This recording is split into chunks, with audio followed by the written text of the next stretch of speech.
On this Wednesday morning, we are following very closely the developing and escalating tensions and rockets that are being fired between Israel and Iran. As those tensions continue to escalate, the rhetoric is heating up as well, and questions about potential U.S. involvement are on the table. We're following all the details just as rapidly as we can on Jacksonville's Morning News. And as a reminder, you can always stay connected when you're away from your car radio in the WOKV app. You can get our breaking news alerts on your smart speaker. Say play WOKV radio, and you can hear updates over the next several hours as the story rapidly develops. All the while, members of Congress are discussing war powers, and it's members of both parties as well.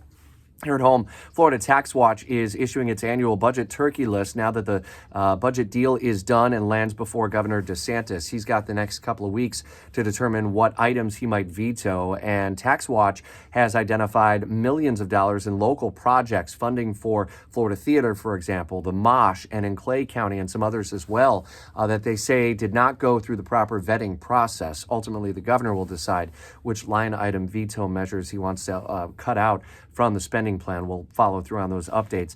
We continue to hear from the family of a Jacksonville grandmother of 9 who was gunned down during a block party outside of her home just under a week ago. They claim that she was targeted by someone who she had for her testimony previously in a criminal trial. Still no arrests have been made. We are hearing from attorneys about any potential protections that might be in place for witnesses or people who give testimony in criminal proceedings as the investigation into that continues. And Lord Stanley's Cup remains in Florida, South Florida in this case, as the Florida Panthers go back-to-back and win the Stanley Cup title. They ousted Edmonton, and so talk of dynasty is underway since it was 3 consecutive appearances in the Stanley Cup Finals, 2 straight.